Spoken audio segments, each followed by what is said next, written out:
Alors, nous allons devoir lire les articles que vous avez énumérés. Nous allons y aller point par point. Vous avez parlé de l'article 281 du Code minier pour l'intérêt de la Oui, communauté. oui. Il est dit ceci. Toute occupation des terrains privant les ayants droit de la jouissance du sol, toute modification rendant les terrains impropres à la culture entraîne pour le titulaire ou la modiataire des droits miniers et ou des carrières à la demande des ayants droit du terrain et à leur convenance l'obligation de payer une juste indemnité correspondant soit au loyer, soit à la valeur du terrain lors de son occupation augmentée à la moitié. Par sol dont il est question à l'alinéa ci-dessus, il faut entendre le sol sur lequel les individus ont toujours exercé ou exercent effectivement une activité quelconque. Le règlement à l'amiable du litige s'effectue par toute voie des droits et non juridictionnels, notamment la transaction des compromis, l'arbitrage ou devant un officier de police judiciaire ou un officier du ministère public. L'autre paragraphe, toujours de l'article 281 dit, faute d'arrangement à l'amiable entre les parties dans les 3 mois à compter de la date des survenances du litige, les indemnités seront allouées par le tribunal compétent en vertu des règles de l'organisation et de la compétence judiciaire en vigueur en République démocratique du Congo. Toutefois, l'occupant du terrain coutumier peut, en accord avec le titulaire, continuer à exercer son droit de culture à condition que les travaux des champs ne gênent pas les opérations minières. Le propriétaire du terrain ne pourra dès lors plus continuer à y construire des bâtiments. Enfin, le simple passage sur le terrain ne donne droit à aucune indemnité si aucun dommage n'en résulte. Le passage doit s'effectuer dans les meilleures conditions de préservation de l'environnement. Nous allons continuer avec les 2 autres articles que vous avez soulevés. Après l'intervention de Blaise Boubagala, vous avez suivi le procès qui s'est déroulé au tribunal des grandes instances de Bukavu. Qu'est-ce que vous en pensez?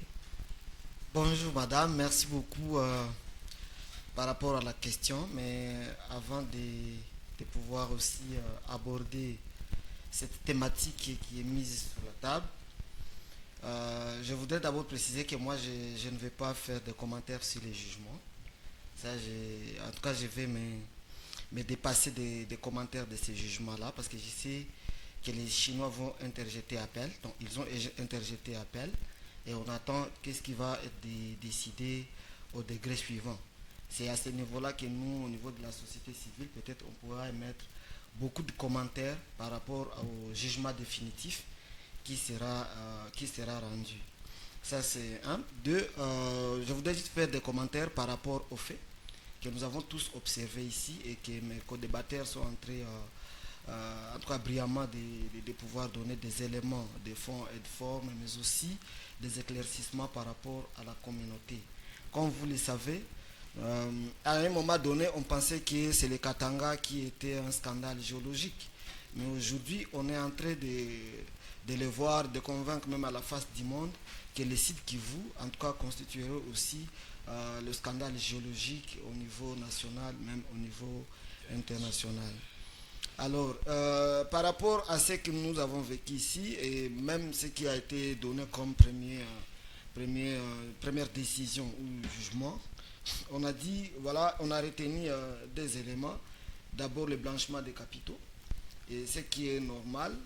Et d'ailleurs, même nous, au niveau du GTT Mine, on a émis beaucoup de commentaires par rapport à ça. Et c'est là où nous interpellons toujours nos autorités à pouvoir toujours soigner la communication. À un moment donné, vraiment la première communication, on a parlé de 800 000 dollars américains. Mais par baguette magique, on a entendu que c'était 400 000 dollars américains. C'est là où moi j'ai rejoint Newton quand il dit oui, c'est vrai. Même moi personnellement, je ne suis pas convaincu de ces 400 000 dollars. Donc on devrait nous montrer les 800 000 dollars américains. Et surtout que nous sommes dans une zone très fragile. Aujourd'hui, à la banque, vous ne pouvez pas retirer plus de 10 000 dollars. Comment laisser des sujets étrangers se promener avec 800 000 dollars américains pendant que nous sommes dans une zone de conflit? Imaginez que les éléments des terroristes M23 tombaient sur les 800 000 dollars. ça va payer ça va acheter les armes pour venir nous tuer. Et c'est là où nous disons que nos autorités ne nous protègent pas. Nos frontières sont poreuses, tout ça. C'est à ce niveau-là qu'il fallait d'abord commencer. Comment laisser les gens se promener avec 800 000 $. Deuxième chose, c'est par rapport à 10 lingots d'or.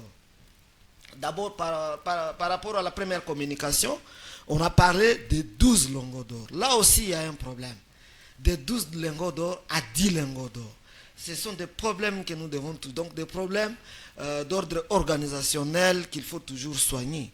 Et c'est là où je ne suis pas tout à fait d'accord avec mon co-débatteur Mourou, qui dit qu'il remercie le gouverneur. Non, on doit l'encourager à faire mieux. Parce que si on le remercie, c'est-à-dire qu'il a fait quelque chose de gratuit. En tout cas, ça relève de sa mission. Ça relève de sa mission de pouvoir... ça relève de ses compétences. Ça relève de ses compétences. Le remercier, c'est-à-dire qu'il le fait de manière gratuite. Non, il ne le fait pas de manière gratuite. S'il ne le fait pas bien, qu'il démissionne. Cela veut dire qu'il faut tout simplement l'encourager. Comme on a essayé un peu de récupérer. Voilà, c'est un peu ça. Voilà, ça c'est mon frère. Maintenant, moi, je voudrais maintenant rentrer dans le vif du sujet. Okay, Madame, allez-y. vous savez, le secteur minier, comme il a été dit ici, est très réglementé. Et comme le secteur est très réglementé, il faut d'abord qu'on se mette à tête et que nos auditeurs aussi le sachent. Nous avons deux types d'exploitation.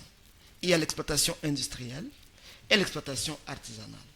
Au niveau de l'exploitation industrielle, là, les gens doivent détenir des droits miniers. Et parmi les droits miniers, il y a d'abord les permis de recherche, il y a les permis d'exploitation à petite mine et l'exploitation des régies.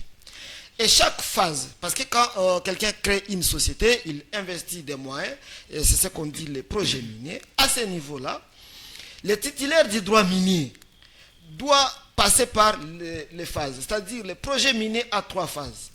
La première phase, c'est la recherche. La deuxième, c'est l'exploitation. Et la troisième, c'est la fermeture de la mine.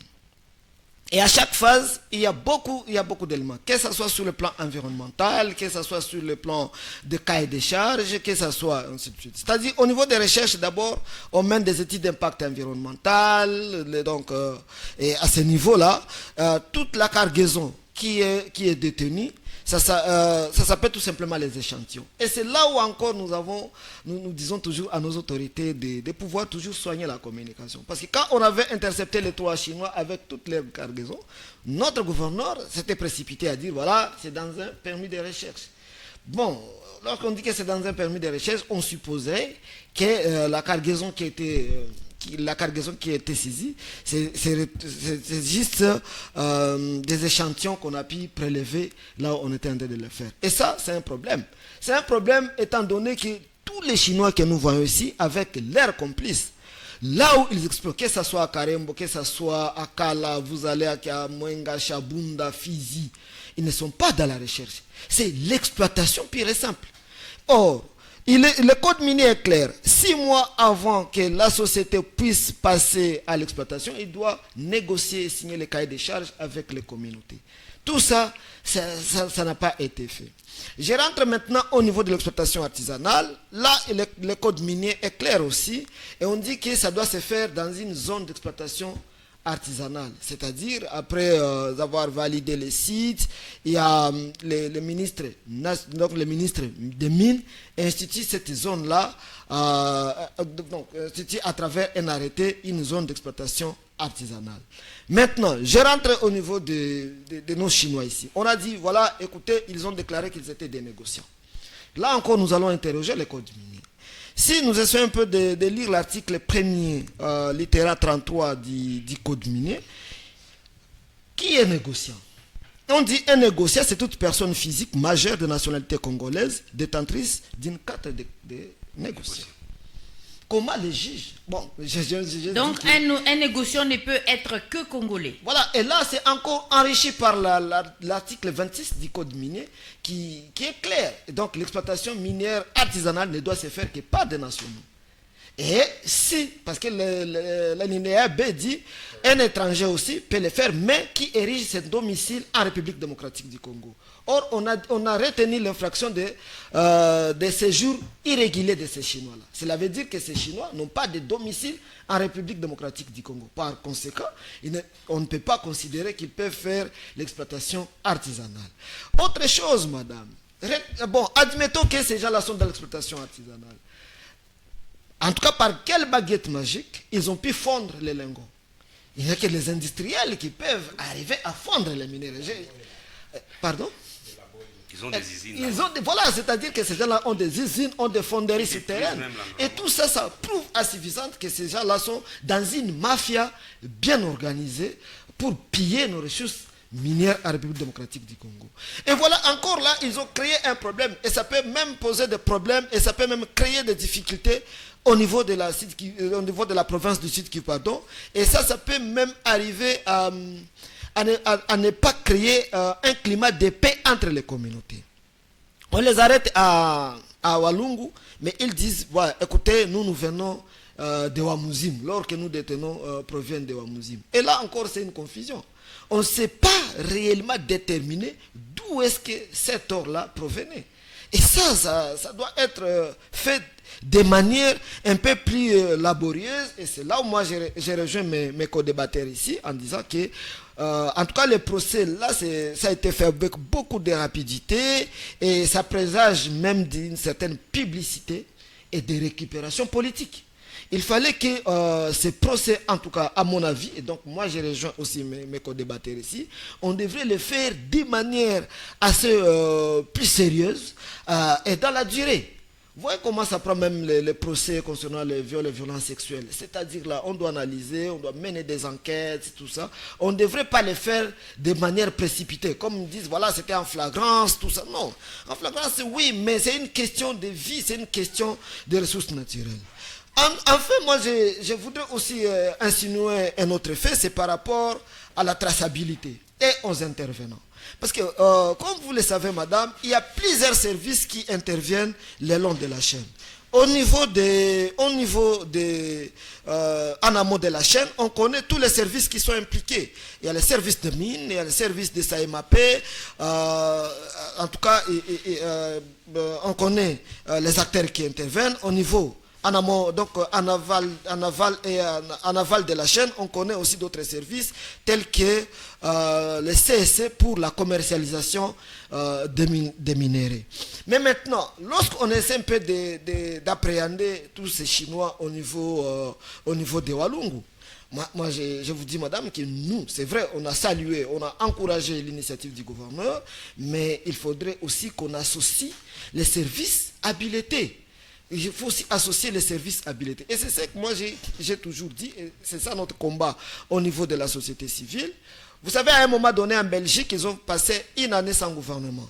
Mais ce sont des services techniques, qui ont aussi... Les secrétaires généraux. Voilà, les secrétaires généraux qui ont aussi stabilisé le gouvernement belge. Et nous aussi, on aimerait beaucoup qu'on investisse dans nos services techniques. Aujourd'hui, on ne doit pas laisser nos services techniques à la merci de la corruption et ainsi de suite. Et du coup, on dit, voilà, ils ne font rien. Lorsqu'on a fait la première traque des Chinois, je vais vous dire, madame, avec ma grande désolation, c'est vrai, il y a un ministre qui ne devrait pas intervenir le long de la chaîne, mais qui a intervenu. C'est vrai, à un moment donné, on a convaincu l'opinion à travers la communication que, écoutez, le ministre de tutelle était en congé, tout ça, on a pu comprendre. Mais la deuxième traque, le même ministre intervient. Comme je vous ai dit, les acteurs qui doivent intervenir de la chaîne, le long de la chaîne et surtout en amont de la chaîne, le ministère des Finances n'intervient pas en amont de la chaîne. C'est vrai, il y a la police des mines qui doit intervenir. Si vous pensez qu'il y a des gens qui doivent toucher les minéraux, il y a des services habilités à les faire pour toucher les minéraux. Autre chose, même le long du procès, ça c'est un procès du gouvernement. Pourquoi on n'a pas su intervenir tous les experts des services techniques pour éclairer et donner peut-être des éléments qui devraient éclairer la religion des professionnels de justice, afin qu'on puisse avoir quand même un jugement qui raconte comme l'assentiment de la population. aussi, et c'est là où moi, en tout cas, je ne voudrais pas être très long, c'est au niveau, donc je voudrais aussi intervenir au niveau des acteurs et des influences qui jouent par rapport à la fraude et à la contrebande minière, ce que nous vivons ici en province. Vous savez, en 2020, on a tenu un dialogue sur le secteur minier en province du Sud Kivu, et un agent de la DGM nous a dit, vous savez, c'est les Chinois qu'on retrouve à Mwenga. Aujourd'hui, vous prenez le stade de Kadutu. Vous voyez le stade de Kadutu. La moitié des fanatiques du match entre Bukavu-Dao et Mungano. Ce sont des équipes populaires en province du Sud Kivu. Et on a posé la question, où passent ces gens-là? Vous comprenez? Et ces gens-là disparaissent. Il arrive des fois même, à un moment donné, j'étais à Karembo dans le cadre des recherches. Et si vous voulez accéder au site, personne ne peut vous accepter d'accéder. Donc ces gens-là sont hautement sécurisés. Pourquoi vous ne pouvez pas accéder? Non, il y a des militaires qui gardent ces installations-là. Ou soit ils vous disent, appelez Kinshasa. Alors que le code minier n'autorise pas aux militaires d'être dans... Il n'autorise pas aux militaires, c'est-à-dire que ce sont des personnes non éligibles le long de la chaîne. Ils vont vous dire, voilà, appelez Kinshasa. Et à un moment donné, au niveau du groupe de travail thématique mis de la société civile, nous avons dit, et nous continuons à insister, et nous insistons même, que le problème de la fraude et de la contrebande minière, et particulièrement de l'or ici, c'est entretenu par les politiques, c'est entretenu par les dignitaires, et c'est entretenu par Kinshasa. Vous allez retrouver des députés nationaux qui sont impliqués. Ils détiennent des sociétés, ils sont actionnaires dans des coopératives, et même ils sont partout, et même protègent ces mêmes personnes. Et même, on peut aller même très loin, même si on nous dit que nous accusons, madame, la famille présidentielle aussi, ne nous lâche pas dans cette histoire. Et ça vous engage, hein, parce que le porte-parole du gouvernement provincial a dit que la famille présidentielle n'est pas dans cette affaire. On nous coupe la tête, madame. Cette famille présidentielle serait impliquée dans ce que nous vivons ici au Sud Kivu. Ça, nous insistons. Qu'il laisse. Il y a plusieurs manières de trouver des moyens. D'ailleurs, c'est une famille noble. Vous comprenez un peu. Et nous avons des évidences. Au niveau de la société civile, en tout cas, nous avons des évidences par rapport à tous ces éléments que nous venons. C'est vrai, il y a des politiques qui peuvent vous dire, voilà, nous ne voulons pas avoir de problème avec... voilà, les autorités morales, comme on le dit. Au niveau national, mais nous, comme société civile, en tout cas nous le disons, c'est à travers des recherches, à travers des évidences, à travers des missions de terrain que nous avons et à travers des témoignages. Donc, par rapport à ça, nous disons que tout est encore possible aujourd'hui, dans le cadre du secteur minier, et pour éradiquer cette fraude. Tout est possible. Il suffit tout simplement que toutes ces autorités morales qui entretiennent le problème ici en province, que tous ces députés, que toutes ces familles de dignitaires, qu'ils puissent cesser. Et nous pensons que tout peut aller à la normale. Et il a évoqué par rapport aux sanctions et aux amendes. Et là, je vous dis, il faut peut-être aller à l'article 299. À l'article 299, vous allez retrouver que ces gens-là devraient payer encore beaucoup plus que ce qu'ils ont payé en province. Donc les 600 000 $ là, c'est trop peu, c'est trop minime par rapport à ce que ces gens-là devraient payer. Même ils devraient payer exactement combien? Non, mais même l'article 311 terre vous dit, parce que même au niveau de d'ailleurs l'article 311 terre va encore plus loin par rapport à ce que ces gens-là devraient payer. Pourquoi? Comme vous le savez, si vous prenez le territoire de Walungu, si vous prenez le territoire de Mwenga-Fizi, il y a beaucoup de droits miniers, comme je l'ai dit ici. Il y a le Toangiza Mining, il y a le Lugusha Mining, le Stratogos et les autres. D'ailleurs, peut-être que la communauté ne le dit pas, le territoire de Mwenga est occupé aujourd'hui à 96% par les droits miniers. Et la réserve naturelle dit tombe 2%, et la communauté n'a que 1%. Donc un jour, cette communauté de Mwenga, on pourrait dire, voilà, vous quittez ici, nous on va évacuer, et ces gens-là n'auront pas de domicile, n'auront pas où vivre. Alors Blaise Boubala, que faire maintenant que la sentence est tombée le mardi? Que faire? Doit-on nous contenter d'abord, sur nos oui, ce qu'il faut faire, comme il l'a dit, il faudrait que d'abord même que le gouvernement provincial aussi interjette cet appel parce que c'est vraiment un jugement de façade. Ça, c'est rien par rapport aux dommages, par rapport à tout ce qu'on peut retenir. Il faut que l'exploitation illicite soit retenue, parce que ces gens-là, en tout cas, ils exploitent de manière illicite les minéraux au site Kivu.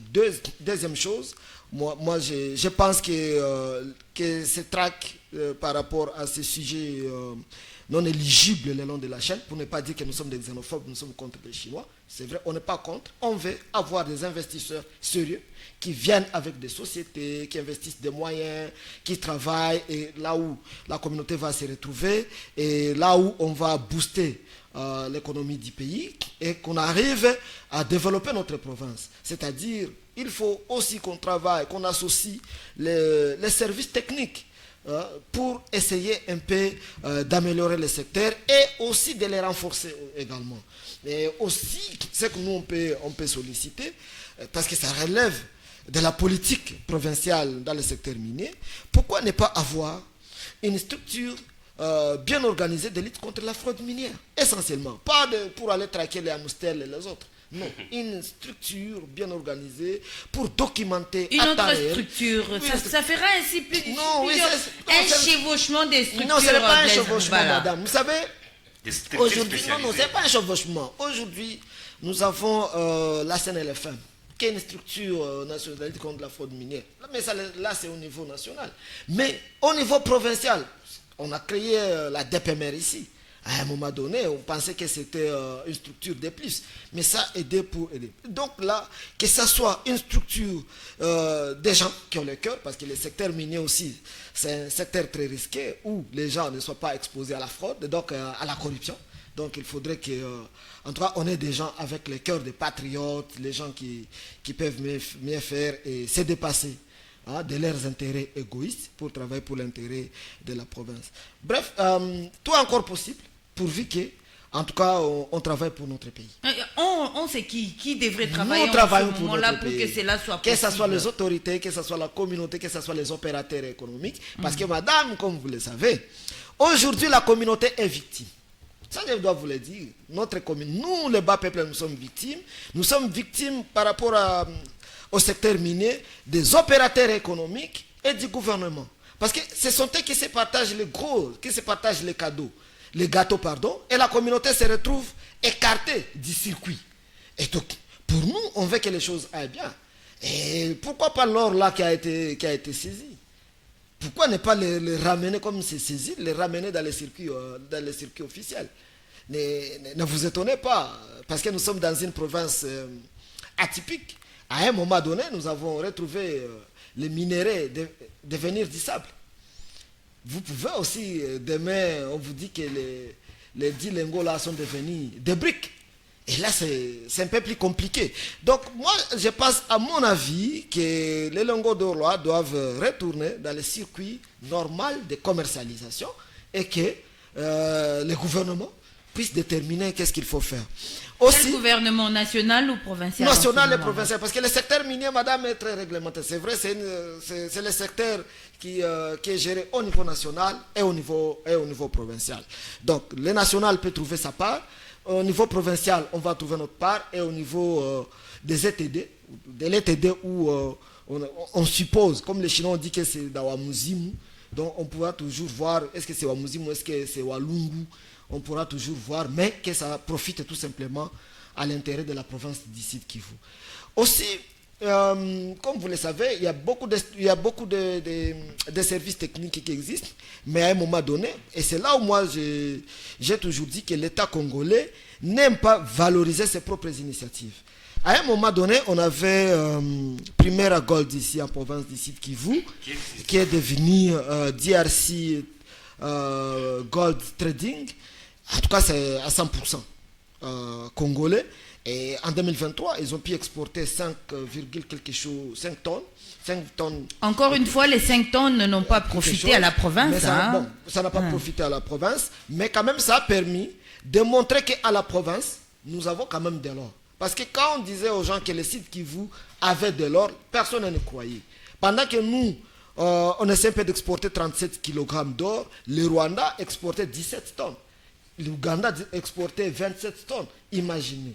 Et quels sont les gisements qu'on peut retrouver au Rwanda, en Ouganda ou au Burundi, parce que le Burundi était à 7 tonnes, pour exporter autant de tonnes comme ça. Mais avec Primaire, on a compris que il y avait une grande mafia ici, une mafia bien organisée, et qu'il fallait quand même réduire. Bien que la mafia la perdure et existe encore, il faut en tout cas qu'on renforce les structures qui existent pour capter, qu'on mette en contribution les DRC Gold Trading, SARL, qu'on mette en contribution la banque, mais aussi qu'on essaie un peu de favoriser le climat des affaires. Tous ces négociants qui sont là, au lieu d'aller prendre de l'argent au Rwanda ou en Ouganda ou ailleurs, que le gouvernement congolais puisse les subventionner pour essayer un peu de capter cet or-là, et on va asphyxier les pays voisins. Vous savez, dans la stratégie de la guerre, il ne suffit pas tout simplement de se dire, voilà, nous avons autant de troupes, nous avons autant de matériel de guerre. Il faut avoir la stratégie de combat. Même l'asphyxie économique peut nous aider à gagner même un combat ou une guerre qu'on n'aurait dit pas gagner.